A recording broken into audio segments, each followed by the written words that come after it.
Hello, it is the one, the only, the original Appleman here. Yes, indeed. I haven't done an Appleman video in a minute.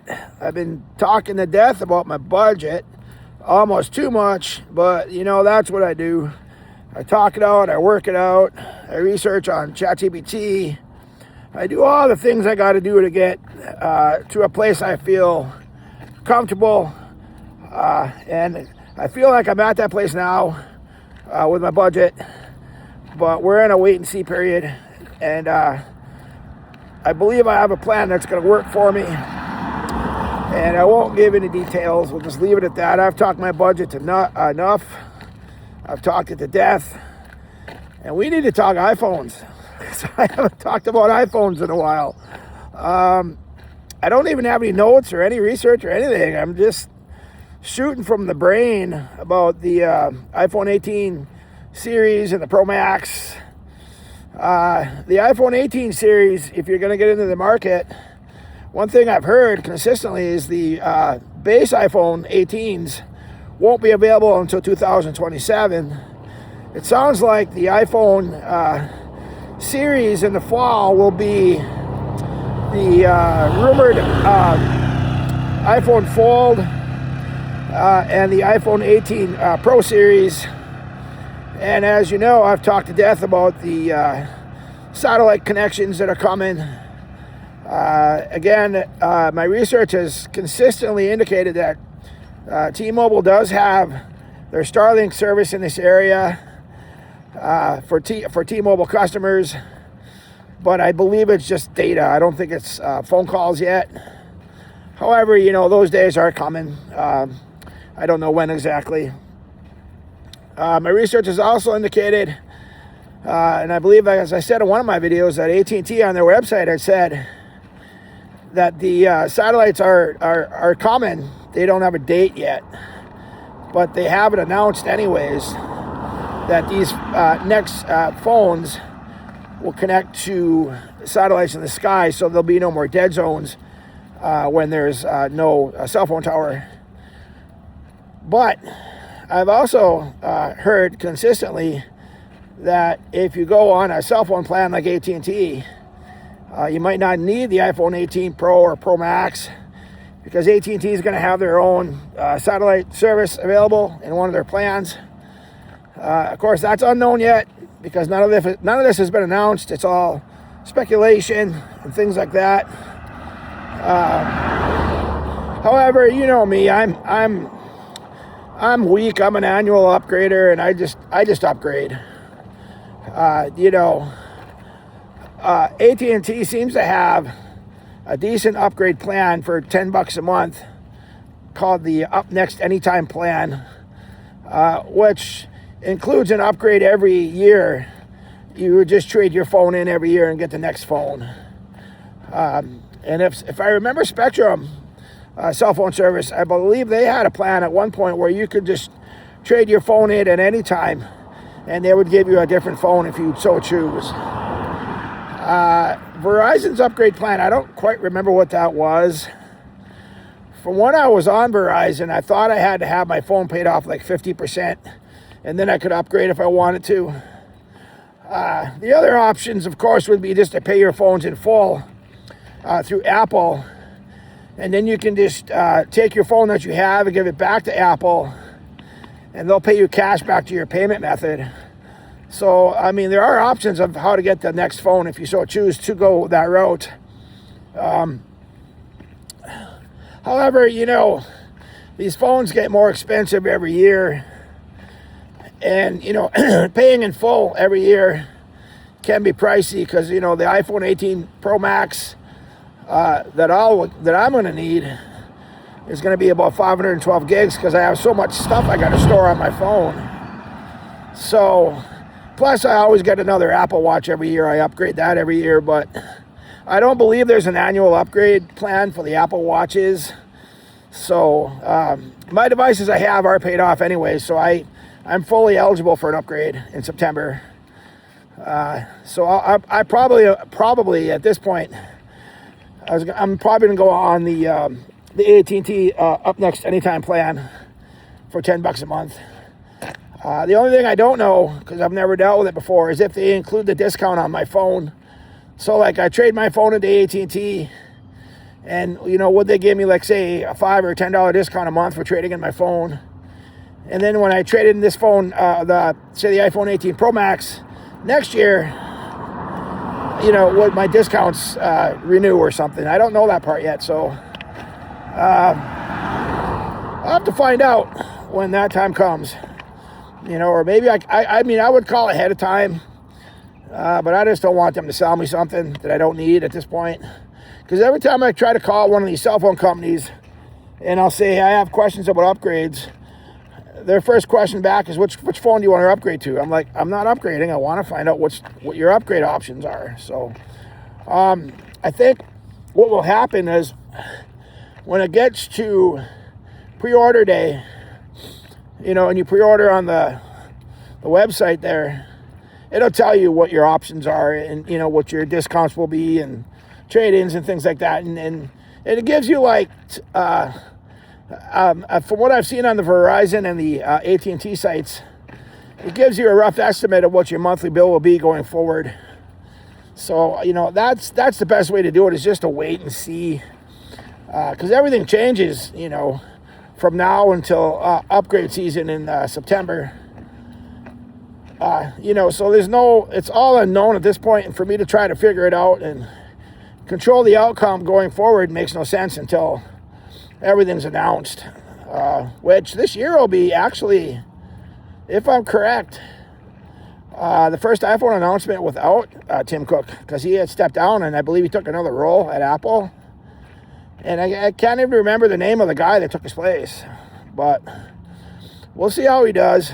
I think it'll be all right. I heard this new guy is like more hardware focused than software focused.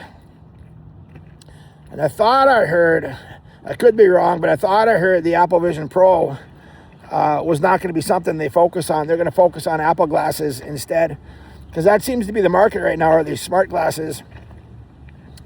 And I saw something yesterday from this company called Snap, and they released their smart glasses, but they're like $2,500. But I think they're AR glasses. So, like, I believe if I'm correct on that, it'd be like wearing a pair of MetaQuest 3s on my face, but they'd be glasses. Well, I'm not spending, $2,500 to do that. No, I mean, that's not what I do anymore. I did that in the past. My electronics addiction would, cost me $1,000 here and $1,000 there, and, credit this, credit that, and, I didn't care. But now I do. Now everything's changed, with my car payment and my car insurance, and I got other priorities now. So I have to find other ways to finance my electronics addiction. Yeah, but the iPhone 18 Pro Max should be pretty sweet. They always upgrade the cameras, and they always upgrade the insides and the chip and the internals that make these phones work better every time. There's still some debate on whether or not I can't even think what it is. It's on top of the phone there. It might get smaller. The dynamic island. There's some debate on whether that's going to get smaller. There's been debate that they may or may not have a place to plug in your phone. It may be totally portless. But that's all, rumors and assumptions and unknowns. What is known, if you're an Apple fan like me, is Apple always makes a great product. These iPhones have always been top of the line, solid, state-of-the-art products, and they're worth paying every penny for. And these are phones, of course, that work for somebody like me who just wants to push the buttons and the phone works. The Android community is certainly a different community. They're more like the developer type, and they're more like the type that creates their own things, and they're probably the more, dare I say, the more intelligent bunch, the Android users. Where a guy like me, I don't have the Android intelligence. I want to push a button. I want it to work. I want to go intelligence. So that's why Apple always will work for me. And of course, my pictures are all in the iCloud, so I have to stay in that ecosystem to keep my pictures. And I'm not even sure if I'm in the AT&T cloud. I think I'm in Google Cloud too, but as long as I'm in iCloud, I'm good, because I can get my pictures on any device. However, I'd have to get a device to get my pictures on another device, but I don't need to do that at this point. I have just my phone, and my pictures are in the cloud, and that's all that matters at this point. That's good enough, because actually I can go on the internet. I've done this on my MetaQuest 3, and I went on their internet browser there, and I go to iCloud.com, and all my photos are there also. So actually, now that my photos are in the cloud, I'm safe there. And they're safe photos, so there's nothing there to be worried about. No, I don't load any porn to the internet or to the cloud. I do not.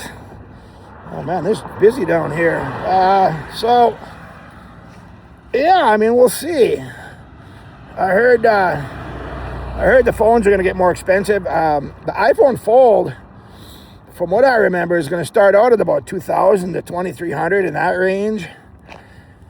And it's going to be like a 5.2 or a 5.7 inch screen that folds out into like a little phablet kind of a thing, like 7.8 inches. The renders, from what I've seen, and the rumors and innuendos and whatevers, I mean, it looks fantastic as an iPhone. It does. And it looks like it's really going to have, a practical use in everyday life. But as I've said before, I'm a Pro Max user. I'm in the Pro Max world, and that's where I'm going to remain, is in that world. The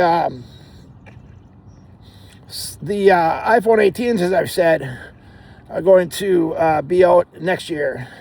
And somehow I think Apple is just getting away from those series of phones. I'm not even sure how well they sell. I'm not a really big fan of the base models, because, I believe just get the best one and get all the bells and whistles. Except, as I've said, the iPhone Fold is going to put the iPhone 18 Pro Max in second place as the best iPhone to have. So people like me with the iPhone 18 Pro Max and the iPhone 17 Pro Max, we used to be the standard top of the line phone users. Well, now the iPhone Fold is going to take our places, and that's fine. I'm still loving the iPhone 18s and the Pro Max. I'm loving the iPhone 18 Pro Max, even though it's not even here yet. I already love it, and I already want it, and Apple knows that. So, other than that, I don't know what else to say at this point, except I haven't talked iPhones in a while. I don't think the outer details are going to change that much. Screen size is going to stay the same. The look of the phone is going to stay the same. They may upgrade the liquid glass a little bit. The Siri function, I heard, is getting an upgrade, but the Siri function on my Apple Watch is terrible at this point. Like I said, when I ask Siri things like, how many home runs did, a certain batter hit in the last game? Siri doesn't give me the information on my watch. It gives me a website I can go to, and I don't want a website. I want something that's going to tell me the answer. Much like what's that Google thing? The Google one is Google Gemini. That one will just give you a straight up answer, but I don't have Google Gemini on my Apple Watch either, so... Siri needs a lot of work, and I think Apple knows that, and we'll see where that goes. The Apple Intelligence feature, I'm not that worried about. I don't think I've ever really used it for anything. It may have helped me one time on searching for my photos. I couldn't remember what I was looking for, and I described what I was looking for and found that photo that was in my iCloud thing, and I thought that was kind of neat. I don't really summarize emails, or I don't... do multitasking or anything. But the iPhone Fold, I believe, will be a multitasking phone for, you know, doing things on one side of the phone and doing things on the other side of the phone. Kind of like you're working at home. You can do a Zoom call on the left side, bring up your documents on the right side. It's almost going to be like a mini computer in a way. But the thing that remains to be seen is how the keyboard works out on that. Because if you're actually using it as that, like a mini computer, I'm wondering if there's going to be a Bluetooth keyboard that can connect to it. So you can type in what you need as you're talking. Otherwise, the keyboard might be just on the Fold itself. And I'm sure it's going to work great for movies. I'm sure of it, and TV watching and things like that. The the entertainment media portion of the iPhone Fold is going to be fantastic. So that part's really good. There's a lot of really, really good things that's going to come out of this iPhone Fold. I just don't want to pay $2,300 for it. I'm more comfortable with the iPhone 18 Pro Max in that price range, and because I'm going to need, like I said, 512 gigs to handle all the media that I have, my photos and these videos and things like that. So normally I use about 250 gigs. So I don't want like a 256 gig phone and only have 6 gigs left. So we'll see. So I guess that's all I have at this point. I'm getting into town here. So thank you for listening. If you have any questions, leave them in the comments, in my messenger, leave them wherever. We'll see where things go this fall. All right, you guys. Thanks. Bye.